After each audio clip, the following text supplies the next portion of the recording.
স্বাগত দীপ্ত সংবাদে আপনাদের সাথে আছে আমি তানিয়া আফরিন। শুরুতেই জানাবো সংবাদ শিরোনাম। শেরপুর ও নেত্রকোনায় ধীর গতিতে কমছে পানি, ময়মনসিংহে নতুন করে 50টি গ্রাম প্লাবিত।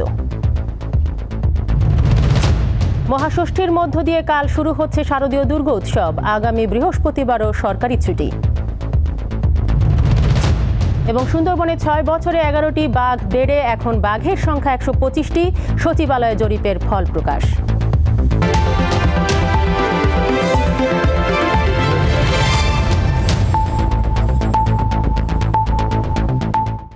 দেখছিলেন শিরোনাম, এবারে পুরো খবর।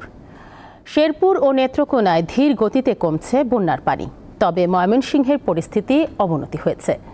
দুর্ভোগ পোহাচ্ছেন পানিবন্দী প্রায় 2 লাখ মানুষ। ময়মনসিংহের হালুয়াঘাট, ধোবাউড়া ও ফুলপুর উপজেলায় সকাল থেকে থেমে থেমে বৃষ্টি হচ্ছে। দুর্গতদের মাঝে শুকনো খাবার ও বিশুদ্ধ পানির চরম সংকট দেখা দিয়েছে। এদিকে সোমবার থেকে সীমান্তবর্তী 5টি ইউনিয়নে পানি নামতে শুরু করলেও এই পানি নেমে ভাটির দিকে নতুন করে প্লাবিত হয়েছে আরও অন্তত 50টির মতো গ্রাম। উপজেলার প্রাথমিক বিদ্যালয়, মাধ্যমিক বিদ্যালয়গুলোকে আশ্রয় কেন্দ্র হিসেবে ঘোষণা করা হয়েছে। আশ্রয় কেন্দ্রগুলোতে এখন আশ্রয় নিয়েছে নারী ও শিশুসহ 2000 মানুষ। 3 উপজেলায় 63 মেট্রিক টন চাল ও নগদ 7 লাখ টাকা সহায়তা দেওয়া হয়েছে।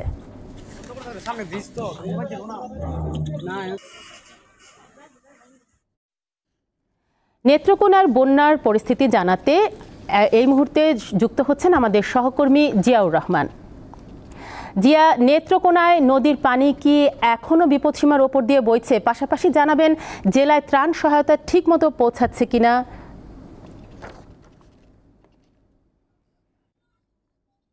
আফরিন, আপনাকে ধন্যবাদ। নেত্রকোনার সর্বশেষ যে বন্যা পরিস্থিতি সেটি হচ্ছে নেত্রকোনার যে প্রধান নদ নদীগুলো রয়েছে এর মধ্যে সোমেশ্বরী, কংস, উবধাকালী এবং ধনু নদ, এসব নদীর পানি কিন্তু গত 2 দিন ধরেই ধীর গতিতে কমতে শুরু করেছে। এর মধ্যে উবধাকালী যে নদীটি রয়েছে সেটি একেবারেই ভারতের মেঘালয় সংলগ্ন। এই নদীর পানি যদিও কমছে, তারপরও আজকে সর্বশেষ আমরা যে তথ্যটি পেয়েছি সেই তথ্য মোতাবেক আমাদেরকে পানি উন্নয়ন বোর্ডের নির্বাহী প্রকৌশলী জানিয়েছেন যে উবধাকালী নদীর পানি কিন্তু এখনো বিপদসীমার 23 সেন্টিমিটার উপর দিয়ে প্রবাহিত হচ্ছে। এছাড়া এই জেলার সবচেয়ে যে 5টি উপজেলার নিম্নাঞ্চল প্রায় শতাধিক গ্রাম জলমগ্ন রয়েছে। এসব গ্রামের লক্ষাধিক মানুষ কিন্তু চরম দুর্ভোগে রয়েছেন। তারা বিশেষ করে গোখাদ্য এবং শিশু খাদ্য সহ তারা বিশুদ্ধ পানির সংকটে রয়েছেন। তো জেলা প্রশাসক বনানী বিশ্বাস আমাদেরকে যেমনটি জানিয়েছেন যে সরকারের পক্ষ থেকে যত ধরনের সহযোগিতা করা দরকার তারা কিন্তু যতক্ষণ না পর্যন্ত এই পানি কমে যাচ্ছে কিংবা এই যে বন্যা কবলিত এলাকার মানুষ যতক্ষণ না পর্যন্ত তারা স্বাভাবিক জীবনে ফিরে আসছে ততক্ষণ পর্যন্ত কিন্তু সরকারি সব ধরনের সহযোগিতা চালিয়ে যাবেন, তিনি আমাদেরকে এমনটি জানিয়েছেন। এছাড়া আরেকটি বিষয় বলি যে নেত্রকোনার বিশেষ করে এই যে রূপা আমন ধান, আমাদেরকে জেলা কৃষি সম্প্রসারণ অধিদপ্তরের যিনি উপপরিচালক জানিয়েছেন যে জেলার 5টি উপজেলার নিম্নাঞ্চলের 22,661 হেক্টর জমির আমন ধান কিন্তু একেবারেই পানিতে তলিয়ে গেছে। পাশাপাশি মৌসুমী যে শাকসবজি রয়েছে 177 হেক্টর জমির শাকসবজি কিন্তু পানিতে নিমজ্জিত রয়েছে। তবে তিনি জানিয়েছেন যে যদি 2-1 দিনের মধ্যে পানি নেমে যায় তাহলে খুব একটা কৃষকরা ক্ষতিগ্রস্ত হবেন না, আর যদি পানি আরো দীর্ঘস্থায়ী হয় তাহলে কিন্তু এই এলাকার কৃষকরা চরম ক্ষতির শিকার হবেন।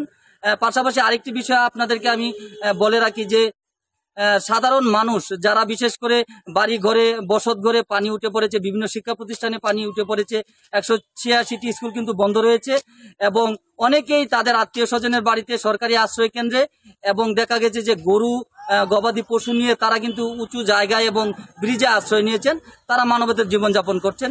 এই ছিল আমার কাছে নেত্রকোনার বন্যার যে সর্বশেষ পরিস্থিতি। আফরিন, নেত্রকোনা থেকে বন্যার পরিস্থিতির খবর জানাচ্ছিলেন জিয়াউর রহমান। আগামীকাল ষষ্ঠী পূজার মধ্য দিয়ে শুরু হচ্ছে শারদীয় দুর্গা পূজার আনুষ্ঠানিকতা। সারা দেশে আজ মণ্ডপে মণ্ডপে চলছে শেষ মুহূর্তের প্রস্তুতি। দেবী বরণে ব্যস্ত সময় পার করছেন আয়োজক ও শিল্পীরা। শেষ মুহূর্তের নিপুণ হাতের ছোঁয়ায় সৌন্দর্য মণ্ডিত করছেন দেবী দুর্গাকে। কালকে থেকে মোটামুটি আমাদের সব কাজ আরম্ভ হইব। টহল পার্টি দিয়ে সবসময় আমাদের নিরাপত্তার আদরে রাখতে চাচ্ছে, সেটা খুব পজিটিভ দিক আছে। মানুষের হাতে হইলো পয়সা একটু কম এই হইলো সমস্যা। বৃষ্টিপাত হচ্ছে তো সে কারণে কাস্টমারের আনাগোনা কম। আমরা আশাবাদী আর কি, যার হয়তো 2-4 দিন বেচাকিনি হবে। এবার মানিকগঞ্জে 513টি পূজা মণ্ডপে দুর্গাপূজার আয়োজন করা হয়েছে। নিরাপত্তা নিশ্চিতে পুলিশের প্রায় 600 সদস্য কাজ করবেন। পূজা মণ্ডপকে নিরাপত্তা দেওয়ার জন্য আমরা 3টি ভাগে ভাগ করেছি আমাদের নিরাপত্তা ব্যবস্থাকে। কুমিল্লায় বন্যা দুর্গত এলাকায় কমে গেছে পূজা উদযাপনের সংখ্যা। এবছর 760টি মণ্ডপে দুর্গাপূজা অনুষ্ঠিত হচ্ছে। প্রস্তুতিটা ছিল, বন্যার কারণে তাদের বাড়ি ঘর বা অনেক কিছু নষ্ট হয়ে গেছে। শুধুমাত্র যে পূজার নিয়ম কাউন্টটা হচ্ছে আর কি। এটাই শহরে হলো সার্বজনীন পূজা হয় কিছু, আর গ্রামে যা পূজা হয় এটি ব্যক্তিগত পূজা। তো এই বন্যার কারণে ক্ষয়ক্ষতির কারণে কিন্তু পূজাগুলি কমে গেছে। যশোরে 8টি উপজেলায় 656টি মণ্ডপে অনুষ্ঠিত হচ্ছে শারদীয় দুর্গা উৎসব। সব প্রস্তুতি শেষ করেছেন সনাতন ধর্মাবলম্বীরা। কেনাকাটা প্রায় শেষ হয়ে আসছে, এখন আমরা সবাই মিলে এক জায়গায় হব, তো সব মিলাই ঠাকুর অনেক সুন্দর হয়েছে। আসন্ন দুর্গাপূজায় কোনো ধরনের শঙ্কা নেই বলে জানিয়েছেন স্বরাষ্ট্র উপদেষ্টা জাহাঙ্গীর আলম চৌধুরী। মঙ্গলবার গাজীপুরের কৃষি গবেষণা ইনস্টিটিউটে পরিদর্শন ও মতবিনিময়ের আগে সাংবাদিকদের প্রশ্নের জবাবে তিনি একথা জানান। এবার দুর্গাপূজায় কোনো ধরনের কোনো শঙ্কা নেই। এবার সব ধরনের বাহিনী ডিপ্লয় করা হয়েছে। এবার পূজা খুব ভালোভাবে হবে। আমি আশা করব যে এবার কোনো ধরনের কোনো রকমের কোনো সমস্যা হবে না। ঠাকুরগাঁও সদর উপজেলার আউলিয়াপুরে ইসকনপন্থী দুই পক্ষের সংঘর্ষের আশঙ্কায় 144 ধারা জারি করেছে প্রশাসন। মন্দির এলাকায় 8 অক্টোবর সকাল 6টা থেকে 13 অক্টোবর রাত 12টা পর্যন্ত 144 ধারা বলবৎ থাকবে। পূজা উপলক্ষে ব্রাহ্মণবাড়িয়ার আখাউড়া স্থলবন্দরে 6 দিনের জন্য আমদানি রপ্তানি বন্ধ ঘোষণা করা হয়েছে। আখাউড়া আমদানি রপ্তানিকারক অ্যাসোসিয়েশন জানিয়েছে 10 অক্টোবর থেকে 13 অক্টোবর পর্যন্ত এবং লক্ষ্মী পূজা উপলক্ষে 16 অক্টোবর থেকে 17 অক্টোবর পর্যন্ত আমদানি রপ্তানি বন্ধ থাকবে। সাদিয়া চৌধুরী, দীপ্ত, বার্তাকক্ষ। দুর্গাপূজা উপলক্ষে আগামী বৃহস্পতিবার ছুটির সিদ্ধান্ত নিয়েছে সরকার। এর ফলে এবার দুর্গাপূজা ও সাপ্তাহিক ছুটি মিলিয়ে টানা 4 দিনের ছুটি হতে যাচ্ছে। মঙ্গলবার ঢাকেশ্বরী মন্দির পরিদর্শনকালে ছুটি বাড়ানোর কথা জানান প্রধান উপদেষ্টার বিশেষ সহকারী মাহফুজ আলম। পরে ডিএমপি কমিশনার জানান, পূজা ঘিরে কোনো নিরাপত্তা ঝুঁকি নেই। শারদীয় দুর্গোৎসব উদযাপন ও আয়োজনের সার্বিক পরিস্থিতি দেখতে মঙ্গলবার সকালে রাজধানীর ঢাকেশ্বরী মন্দির পরিদর্শন করেন প্রধান উপদেষ্টার বিশেষ সহকারী মাহফুজ আলম। এ সময় সাংবাদিকদের তিনি জানান, সব সম্প্রদায় যেন নিজ নিজ অনুষ্ঠান নির্বিঘ্নে করতে পারে সে ব্যবস্থা করা হচ্ছে। সংখ্যালঘু সম্প্রদায়ের পক্ষ থেকে নিরাপত্তাহীনতা নিয়ে যেসব অভিযোগ করা হয়েছে সেগুলোর বিষয়ে ব্যবস্থা নেওয়া হবে। সেই সাথে যেসব মন্দির এবং হিন্দুদের ওপর হামলা করা হয়েছে তাদের আর্থিক সহায়তা দেওয়া হবে। বৃহস্পতিবারই আমরা বললাম, বৃহস্পতিবারেই একটি ছুটি হবে, যেটা সরকার আদেশ জারি করবেন এবং এইবার হয়তো 4 দিন একটানা সময় পাওয়া যাবে। আশা করি এবারের পূজা নির্বিঘ্ন এবং আনন্দময় হবে।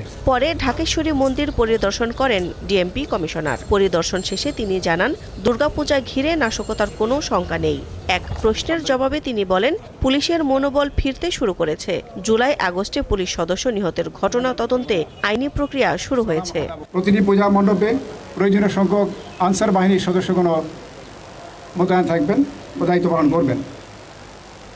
একই সাথে আমাদের সশস্ত্র বাহিনীর সদস্যগণ সহ র্যাব ফোর্সের সদস্যরাও তাদের টহল কার্যক্রম এবং অন্যান্য যে নিরাপত্তামূলক কার্যক্রম করবেন। সরকারের এসব পদক্ষেপ নিয়ে সন্তোষ প্রকাশ করেছে বাংলাদেশ পূজা উদযাপন পরিষদ ও সার্বজনীন পূজা কমিটি। ঢাকেশ্বরী মন্দিরে সংবাদ সম্মেলনে তারা এ সন্তুষ্টি জানান। পরিবর্তিত পরিস্থিতির সংখ্যার মধ্যেও সরকার, রাজনৈতিক দল সেনাবাহিনী, আইনশৃঙ্খলা রক্ষাকারী বাহিনী ও ছাত্র নেতৃবৃন্দের প্রত্যয়ী মনোভাব ও পদক্ষেপ আমাদের পূজার আয়োজনে সাহস যোগাচ্ছে। তারা আশা প্রকাশ করেন, ধর্মীয় ও জাতিগত সংখ্যালঘুদের স্বার্থ ও অস্তিত্ব রক্ষায় ৮ দফা দাবি সরকার বাস্তবায়ন করবে। দিলশা দানি, দীপ্ত সংবাদ, ঢাকা। জামালপুরের পূজা মণ্ডপ থেকে প্রস্তুতির বিস্তারিত জানাতে যোগ দিচ্ছেন সহকর্মী তানভীর আহমেদ। তানভীর, জামালপুরে এবার কতটি মণ্ডপে পূজা অনুষ্ঠিত হতে যাচ্ছে, পাশাপাশি জানাবেন পূজার শেষ মুহূর্তের প্রস্তুতি কি পর্যায়ে রয়েছে?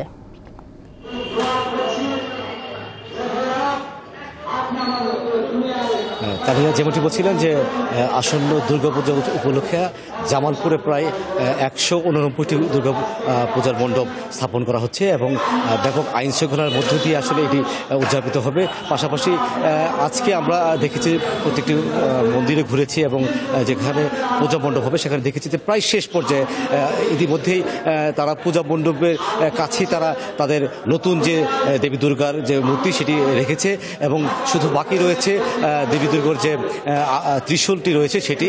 এবং আগামীকাল আজকে ৫ যে মহালয়ের মধ্যে দিয়ে শুরু হওয়ার পরেও আসলে আগামীকাল ষষ্ঠী, মহাষষ্ঠীতে তারা প্রায় সন্ধ্যায় একটি নিত্য পূজার মধ্য দিয়ে তারা আনুষ্ঠানিকভাবে এই যাত্রা শুরু করবে। এবং যেটি জেনেছি আমরা আগামীকাল ষষ্ঠীর মধ্য দিয়েই যেহেতু শুরু হবে এবং ১২ তারিখ তারা বলছে যে দর্পণ বিসর্জন এবং ১৩ তারিখ বিকালেই তারা আসলে প্রতিমা বিসর্জন দেওয়ার কথা রয়েছে। তো সবকিছু মিলে যেটা দেখেছি যে তারা এই প্রস্তুতিকে, শেষ মুহূর্তে যে প্রস্তুতি রয়েছে, তারা এই প্রস্তুতিকে ব্যাপক ব্যস্ততার মধ্যে রয়েছেন এবং তারা বিভিন্ন রকম আনুষঙ্গিক দেবী দুর্গার যে আনুষঙ্গিক যে প্রসাদ সেগুলো শুরু করে সব ধরনের তারা কাজকর্ম করছে এবং প্রায় শেষ দিকে তারা বলছে যে প্রায় শেষ দিকে আগামীকাল সারাদিন তারা এই কাজটি সম্পন্ন হবে। সন্ধ্যায় আসলে দেবী দুর্গাকে তারা তাদের মণ্ডপে অবস্থান করাবে।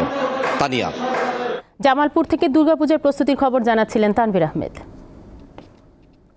জাতীয় পার্টির চেয়ারম্যান ডিএম কাদের ও সভাপতি মণ্ডলীর সদস্য শরীফা কাদেরের বিরুদ্ধে মামলার প্রতিবাদে বিক্ষোভ সমাবেশ ও মিছিল করেছে দলটির নেতাকর্মীরা। মঙ্গলবার রাজধানীর কাকরাইলে জাতীয় পার্টির কেন্দ্রীয় কার্যালয়ের সামনে এই বিক্ষোভ সমাবেশ অনুষ্ঠিত হয়।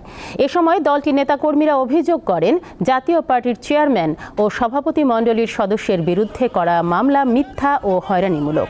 অবিলম্বে এই মামলা প্রত্যাহারের আহ্বান জানান তারা। পরে সেখান থেকে একটি বিক্ষোভ মিছিল বের করা হয়। মিছিলটি জাতীয় প্রেস ক্লাবের সামনে গিয়ে শেষ হয়।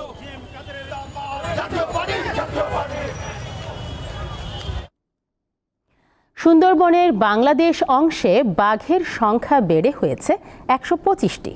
২০১৮ সালে এ সংখ্যা ছিল ১১৪টি। ২০২৩-২৪ সালে বাঘ জরিপে এ তথ্য উঠে এসেছে। মঙ্গলবার সচিবালয়ে জরিপের ফল প্রকাশ করেছে পরিবেশ, বন ও জলবায়ু পরিবর্তন মন্ত্রণালয়। রয়্যাল বেঙ্গল টাইগার সুন্দরবনের বাঘ হিসাবে পৃথিবী জুড়ে যার পরিচিতি। বিশ্ব ঐতিহ্যে এ ম্যানগ্রোভ বনের অন্যতম আকর্ষণ ও ডোরাকাটা জাতীয় এ পশুটি। তবে দুঃখের বিষয়, জলবায়ু পরিবর্তন, সমুদ্রপৃষ্ঠের উচ্চতা বৃদ্ধি ও আবাসস্থল ধ্বংসের ঝুঁকিতে থাকায় কমছে এ প্রাণীর সংখ্যা। বন বিভাগের তথ্য অনুযায়ী ২০০৪ সালে বাঘের সংখ্যা ছিল ৪৪০টি। পরে ২০১৫-তে ১০৬ ও ২০১৮ সালে ১১৪টি বাঘ থাকার তথ্য জরিপে পাওয়া যায়। ২০১৩ সালের জানুয়ারি থেকে ২০২৪ সালের মার্চ পর্যন্ত একটি জরিপ চালায় বন বিভাগ। এতে সুন্দরবনের সাতক্ষীরা, খুলনা, চাঁদপাই ও শরণখোলা এলাকার ৬০৫টি গ্রিডে স্বয়ংক্রিয় ক্যামেরা বসিয়ে বাঘের তথ্য নেওয়া হয়। মঙ্গলবার সচিবালয়ে জরিপের তথ্য প্রকাশ করে বন, পরিবেশ ও জলবায়ু পরিবর্তন মন্ত্রণালয়।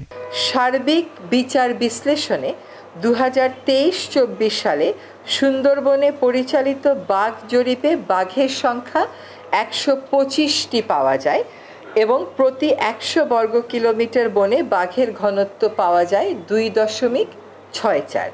২০১৮ সালের তুলনায় ২০২৪ সালে সুন্দরবনে বাঘের সংখ্যা ৯.৬৫% বৃদ্ধি পেয়েছে এবং ২০১৫ সালের তুলনায় বাঘের সংখ্যা ১৭.৯২% বৃদ্ধি পেয়েছে। ব্রিফিংয়ে বাঘের সংখ্যা বৃদ্ধির কারণও জানানো হয়। ৫৩.৫২% এলাকাকে সুন্দরবনের রক্ষিত এলাকা ঘোষণা করেছে। সেখানে সকল ধরনের বনজ সম্পদ আহরণ নিষিদ্ধ করা হয়েছে।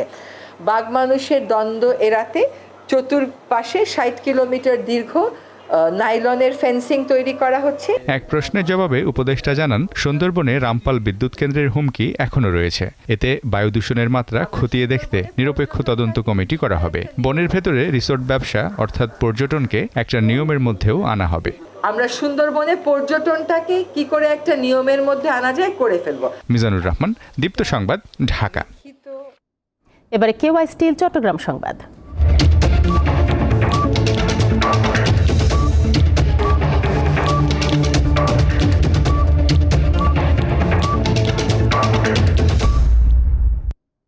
চট্টগ্রাম বন্দরকে পুরোপুরি অটোমেশনের আওতায় আনার সুপারিশ করা হবে বলে জানিয়েছেন নৌ উপদেষ্টা এম সাখাওয়াত হোসেন।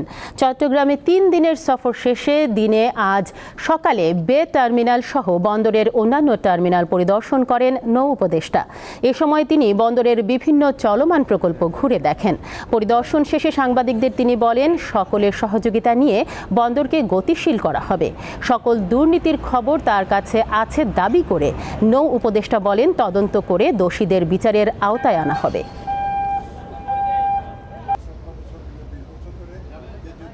এই পোর্টের আপনারা অব্যবস্থার কারণ বলেন, এই পোর্ট একা কিন্তু এর জন্য দায়ী নয়। এইখানে 20 বছরের কন্টেইনার পড়ে আছে, 20 ইয়ার্স। এই পোর্ট স্পেস যদি অকুপেশনে থাকে এরকমভাবে, তাহলে এই পোর্টের কার্যকারিতা কিভাবে বাড়বে? আবার 22 ইয়ার্স এই কন্টেনারগুলো পড়ে আছে, এগুলো নিলাম করার কথা। তারপরে গাড়ি পড়ে আছে 12 বছর 13 বছর, এগুলো নিলাম করার কথা। কারণ আপনি যদি পোর্টে জায়গা খালি না করেন, তাহলে এত যে কন্টেনারগুলো আসতেছে এগুলো আমরা রাখবো কোথায়? ভোলায় একটি আগ্নেয়াস্ত্র ও 6টি দেশীয় অস্ত্রসহ রাসেল বাহিনীর 2 ডাকাতকে আটক করেছে কোস্টগার্ড। সোমবার গভীর রাতে জেলার সদর উপজেলার চর রাসেল এলাকায় অভিযান পরিচালনা করে ভোলা কোস্টগার্ড দক্ষিণ জোন।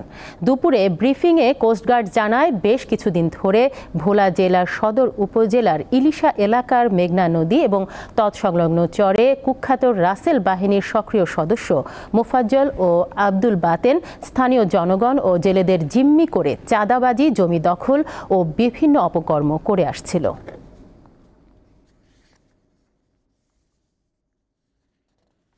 আশুলিয়ায় কাজী ফার্মসের পাইকারি বিক্রয় কেন্দ্রে আকস্মিক অভিযান চালিয়েছে জাতীয় ভোক্তা অধিকার সংরক্ষণ অধিদপ্তর, প্রাণী সম্পদ অধিদপ্তর ও আশুলিয়া থানা পুলিশের একটি যৌথ দল।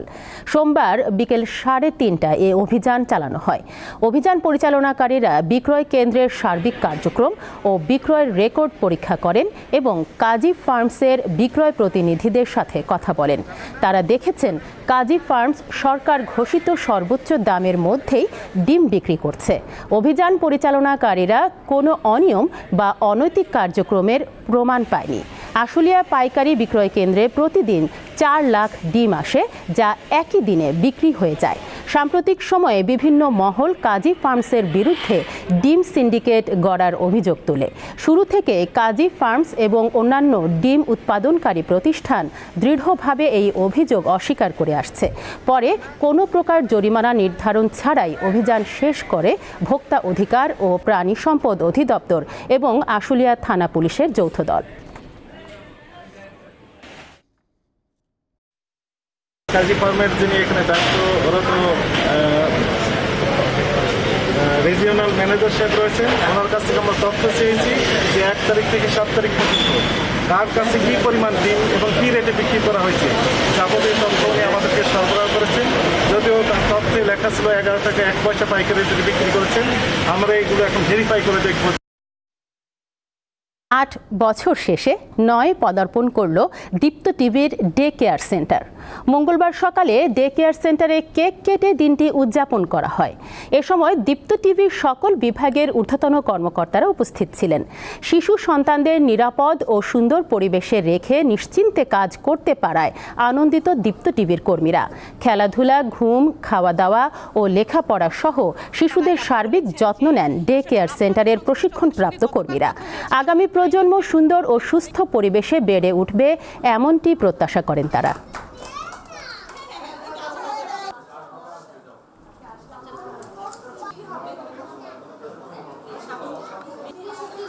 পদার্থবিজ্ঞানে এ বছর নোবেল পুরস্কার পেলেন মার্কিন বিজ্ঞানী জন জে হোপফিল্ড এবং কানাডার বিজ্ঞানী জিওফ্রে হিন্টন। মঙ্গলবার এই দুই নোবেল বিজয়ীর নাম ঘোষণা করে royal Swedish academy of sciences. কৃত্রিম নিউরাল নেটওয়ার্কের মাধ্যমে মেশিন লার্নিং সম্ভব করে তোলার ক্ষেত্রে গুরুত্বপূর্ণ আবিষ্কার ও উদ্ভাবনের জন্য তাদেরকে এই পুরস্কার দেয়া হয়।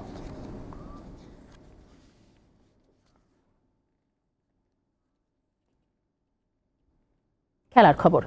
ভারতের বিপক্ষে 3 ম্যাচে টি-20 সিরিজের দ্বিতীয় ম্যাচে কাল মাঠে নামবে বাংলাদেশ। দিল্লিতে ম্যাচ শুরু হবে সন্ধ্যা 7:30টায়। প্রথম ম্যাচে ব্যাটিং ব্যর্থতায় করুণভাবে হেরেছে টাইগাররা। সিরিজে টিকে থাকতে দ্বিতীয় ম্যাচে জয়ের কোনো বিকল্প নেই শান্ত বাহিনীর। 2019 সালে দিল্লির মাটিতেই ভারতের বিপক্ষে ইতিহাস রচনা করেছিল বাংলাদেশ। প্রথমবারের মতো ভারতকে টি-20তে হারিয়েছিল লাল সবুজের দল। এবার সেই মাটিতে গোয়ালিয়রের দুঃস্বপ্ন কাটিয়ে নিজেদের ফিরে পাওয়ার আশায় নামবে বাংলাদেশ।